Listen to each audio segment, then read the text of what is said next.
I hereby declare a state of emergency. Code Black. Black? Huh. That's the worst color there is. No offense there, Carl. I get it all the time. Do I watch cartoons? Class of 3000. I remember sometime last year being really excited when I first heard about Cartoon Network's new animated show, Craig of the Creek, and I'd be lying to every single last one of you if I said that my excitement didn't come from the fact that the title character was black. Craig of the Creek was created by two white guys, Matt Burnett and Ben Levin, who were former writers on Steven Universe, and y'all seen Steven Universe before? That shit is great. Mostly. A good while ago, I saw this video about a round table that recently resurfaced in my mind. Is Craig of the Creek pandering because the main character is black and is created by two white guys? No. No. No. No. Are you f***ing kidding me? No. Apparently, there's people out here who feel this way, and I'd be lying to y'all if I told y'all that y'all weren't fucking stupid. Man, poor awestruck Vox. You can really tell he's annoyed by the clip art. Hey man, keep your head up. Everything will be alright, bro. But a lot of people have expressed that it feels like the show is pandering to an audience. And that comes from the main character Craig being African American. That basically Craig's black for no other reason than just being black. See, I think this is the first thing I remember sticking to me when I first saw this video. Because if there's people out there who really feel this way about black characters, we have a lot to unpack about the implications of this mindset. And, you know, I feel like I'm a pretty good authority on this kind of thing. Huh? Oh, why? Because hold on. Sorry, that was a lot. Fuck, I lost the momentum. Man, it's just because I'm black, y'all, and I'm black, y'all, and I'm blacker than black, and I'm black, y'all, and I'm black, y'all, and I'm black, y'all, and I'm blacker than black, and I'm black, y'all. I'm blickety black, blacker than black, black. I'm blacker than black, yo, because I'm black and I'm back. a character does not need a reason to be the race that they are. Like, just because a character happens to have black skin does not mean that them being black needs to be a plot element or a device to tell the stories. I feel like this argument sort of just eliminates the whole idea that black people are just people at the end of the day, because that's what we are. There's no one black experience. We don't all wake up and do the same thing every day. There are, very much so, black kids out there who live their everyday lives much like the white characters that you see on TV. We need our Fillmores, we need our Boondocks, we even need stuff like the Jellies to show that there isn't just one way to write black characters. I have very much so been in the same room as Gerald, Huey, Number 5, and Lil D. It's normal. In case you didn't realize, there's a lot of us. These characters aren't just black basically for no reason other than being black. They're black because they actually exist, and I know them. Hey Gerald. Hey. See? Why the hell is D-Dub Man of ReviewYaLife calling me? Hello? Yo, Tune, man. How's the latest episode of Power of K doing? How long has it been? 7 months? Bruh, get your black ass on somewhere. Like, I had the animated music video. Man, with your old, do you remember? Haircut ass on somewhere, man. I cut my afro. Hey man, D-Dub Man of ReviewYaLife, please subscribe. Look, I'm sort of in the middle of recording this video about black characters in animated shows. I mean, you got anything you feel like you want to add? Yeah, being a bona fide Negro myself. Oh boy. I gotta say, I do have a couple of things to say about the cartoon industry and their black characters. First things first, my biggest gripe with black cartoon characters is always the haircuts. They always give them these awful, non-thought-out, Negro-looking haircuts from the 80s with the flat tops and afros. Bruh, we don't even do that anymore, man. It's all about the fades, and no white cartoonist knows how to draw a fade. And it always baffles me. It always does. This is in video games too, but we're talking about cartoons. But going down to personalities wise, it's always been hit or miss with black characters. So we have characters like AJ, who's honestly just this bald, sweater vest, smart black kid. And he's honestly the only redeeming character in the Fairy Odd Parents because everyone else is dumb. We also have Johnny 2x4 from Ed, Edd n Eddy, who's just known as the weird kid who just has an imaginary friend, which gives him the actual character of just being a random kid in a cul-de-sac instead of just being the black kid. And then we have the real ones, like Fillmore from Fillmore. And he's just awesome in every way. He has the specs, he got the swag, and he doesn't like his chicken dry. And one last thing, baby. That chicken was dry. Real dry. All right, for right here, you gotta put the clip of him not liking his chicken dry. You'll love the clip. I'm sure you've seen the clip. You know what I'm talking about.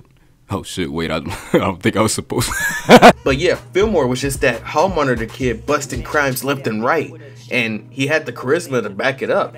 Now, does that mean that he only had it because he was black? Nah, I'm sure that they could have easily wrote a white person in it. However, it did make it more dynamic that he was black.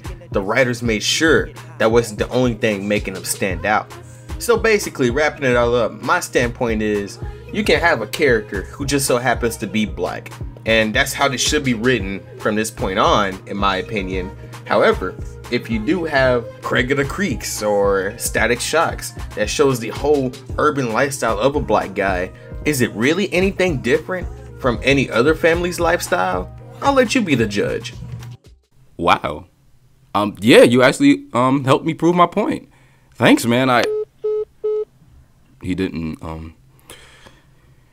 send me any like goodbye audio, so no, but he's right though. You can tell any story with a black character, just like you can tell it with any race. You can take Fry from Futurama and make him black, and literally nothing changes. Not a single story element, not a single character interaction. Honestly, you don't even have to change his voice. Oh shit, that's racist now. Please understand that throwing black characters in atypical black character situations is extremely important. Not every character with brown skin needs to be a political statement. A character like Clyde from Nickelodeon's The Loud House is important because there's a black kid who's adopted with two dads somewhere out there who is extremely happy because he feels normal, because he sees himself. A character like Craig is important because there's a kid out there who isn't as cool as Gerald or as smart as Tucker, but he's in the middle. He sees himself. And the problem with the number being so scarce is that it's damn near impossible for every black kid to have a character that they can identify with on air at the exact same time. And if we're talking about black women, y'all got like 5. And they all got the same damn voice. Hi, my name's Susie. What's yours? I know for Susie, one of the most important things was that she sounds smart and that she's very well spoken, because there were not a lot of brown girls in cartoons. As a matter of fact, there still aren't. I mean, let's face it, I do the voices of all the brown girls, and all the animated brown girls. There still ain't that many. Because there's this really crazy belief that black girls don't watch cartoons, and that we don't collect comics, and that we don't like sci-fi. And that's BS, man. We love it. And honestly, what's more racist? Making random characters black just because you can, or only making characters black when their race is a part of the story? We can have both. It doesn't just have to strictly be one or the other. Yo, check this out. Black guys drive a car like this. Ding ding. Yeah, but white guys, see, they drive a car like this. It's true. It's true. We're so lame. I always love this clip from Homer and Apu because it perfectly articulates how a lot of black comedians just get a cheap, easy laugh. But honestly, jokes like this don't really help the narrative that all black people have different lives and personalities and experiences. If anything, it pushes against it. Because it literally says, hey, all black guys do this. You know how many damn black guys I know who drive their car like dee-dee-dee-dee-dee-dee-dee? Many! You look at a show like Disney Channel's The Proud Family from 2001. The Proud Family was extremely clever in making sure that there weren't any black people do this, white people do that jokes or storylines because they knew it wouldn't add anything. But in the same show, they didn't shy away from the fact that Penny was black. They celebrated Kwanzaa. She spoke slang. There's literally an episode about segregation that has one of my favorite exchanges in animation history. Integration is new. It's gonna take time for people to get used to it, if they ever get used to it. Well, get ready, because it's gonna happen. And when it does, people like you and me are gonna be the best of friends. Although the SATs will still be culturally biased in your favor, but it'll be better than it is now. Come to think of it, the Proud Family was mad progressive. Remember when Penny played football? Yo, put my fucking grandbaby in the game, yo. To counter this, Aaron McGruder's The Boondocks ran on the narrative of black people do this, black people allow that, since the entire series serves as a critique on what's thought to be black culture. If any of these shows help deconstruct the whole black people are all a certain way narrative, it was this show, and it was because it was a literal mirror. The Boondocks geniusly was able to be a love letter to black culture, but also a critique on every single toxic element in said culture. It's a shame that a lot of people didn't even really catch on until much later, or wrongfully interpret what it means. Aaron McGruder did not want Oprah to be president. Do y'all not even understand the context of this fucking ending? Behaviors like we don't snitch in black culture, we don't show love for too long, we take advantage of one another, self-hate. Ew, what? Nigga, we ain't gay. I just wanted to talk to him, basically, you know. He was talking all that suck my dick shit. I wanted to come to his face and actually show him how we suck dick, you know what I mean? He didn't want to step to me like a man, so I know. We blindly support one another without context. Ah, shit.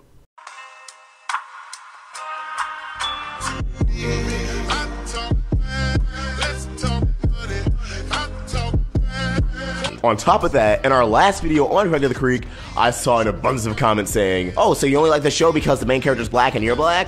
Wait, because that actually happens. I've very much seen black people flock to the theater to go see Black Panther despite not seeing a single Marvel movie before. Oh, and trust me, there are millions of black Marvel fans, but there were people in the theater who were literally only there just because the cast was black. Oh, what's the problem? Didn't you just say that that was literally the reason you were excited for Craig of the Creek? Listen, you're 100% right.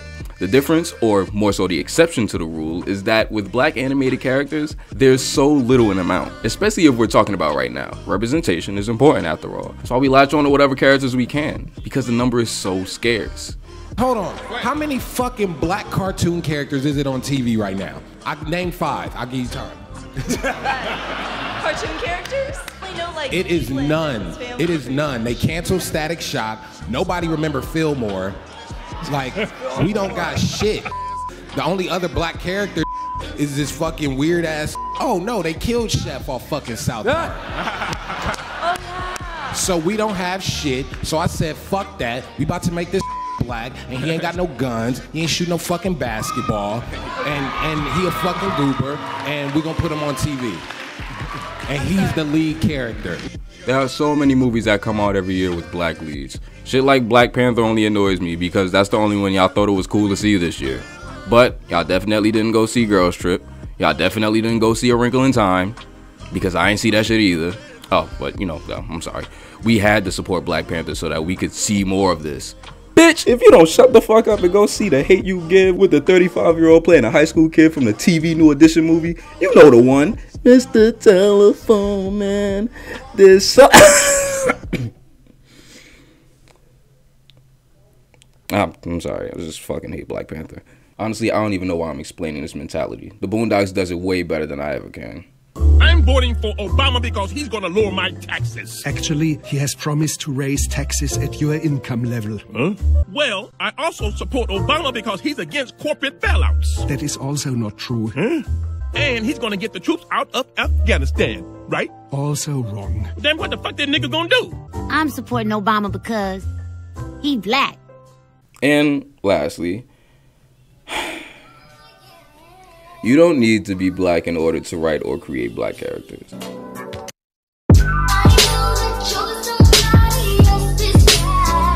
A white person writing any black characters is only wild when the story is solely about the black experience or what it means to be black. It would only make sense if stories of this nature were handled by black writers who experience that elements of having brown skin that are being articulated because the emotions are there. They're in them, they aren't fabricated. I'm not saying that you can't write about something that you haven't experienced, but you have to understand the risk of inaccurately portraying a group that hasn't ever had the chance to say how they've ever been portrayed in media, animated or not. First movie in sound? The Jazz Singer, one of the first Mickey Mouse cartoons.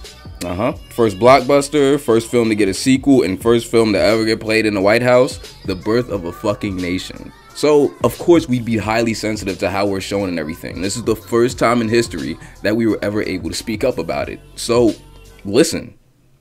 Bitch. But I'm saying this to say anybody of any race can write a story about Gerald and Jamie-O arguing over a girl because their race isn't their personality. Their culture is evident in creating who they are, yes, so is everybody's, but it all amounts to how well the writers know them as characters because they're normal people. The best episodes of The Cleveland Show are the ones that focus on Cleveland, Cleveland Jr., Donna, Rollo, or Roberta as characters and not play up the whole, oh, we can tell Family Guy jokes but with black people now. No. That's not how representation works. That's not how characters work. I appreciate that the creation of the Cleveland Show led to them realizing that they had to give Cleveland more personality instead of just making him the slow talking, oh, that's nasty, weird neighbor with a cheating wife. However, adding all these black faces to the show made it seem like they were forced to incorporate our culture into the stories that they were telling, even when they didn't have to. And it's even wilder when it comes from a crew that doesn't even study it. The Cleveland Show shouts, "Look at me, I'm black," so damn loud that it starts to become fucking embarrassing. Why the fuck are we getting episodes about Kanye West rap battling Cleveland Jr., referring to how George Bush doesn't care about black people for the 50th time? Why the fuck do we get episodes about Nicki Minaj and the Illuminati? Why the fuck do we have Cleveland playing basketball with Barack Hussein Obama? Look, I understand it's a branch off of Family Guy, a show that's designed and created as satire, a critique on American culture. This type of nature is expected in its sister show as well, but at least Family Guy was written by Americans. You are trying to authentically write and critique a marginalized, oppressed culture that you aren't even a part of. That is very difficult. Difficult, but not impossible. Thanks, Gems. A similar thing happened in the 1970s with the sitcom Good Times, about a poor African-American family living in the projects. A lot of the show's writers were white on account of it being a spin-off of Maude, which was a spin-off of All in the Family. And yes, a lot of the writers were black as well, but it dealt with a lot of black satire, much like the Cleveland show did. I think where Good Times shines the most is that you can hear the heart, the care, and the arguments in the writer's room poured into the stories in every line of dialogue. This isn't something glanced over for joke purposes. They had to be careful because they knew this representation was important to a generation. The writers of Good Times even felt guilty, questioning if they were doing the right thing, allowing a show of such magnitude to even partially be written by people not of said color. When you have an all-white group of people writing for black people, it's going to be touchy because you don't know me. You don't know what I feel, you don't know what I want. We had to get those scripts first. We had to break them down to see what we thought. Thereby we have the debates, which sometimes could get heated. Many times I would get the script and I would say invariably, what is this about? What is that about? And if I didn't like it, I would say, can I change that? And give you something that's same kind of joke, but less derogatory. Okay. There was, I think, a racial element, which unfortunately is never missing from these kind of shows, especially when the actors, I will have to say it, are black and the creative personnel behind it are white. Care. They were careful and they cared. The Cleveland show does not give off that same feeling. The Cleveland show just feels like it's throwing us a bone. But you know how the Cleveland show could have worked really well? Write Cleveland as Cleveland. Write Rollo as Rollo. Write Donna as Donna. And stop trying to remind us that they're black. My happy black guy face, this is the Cleveland show.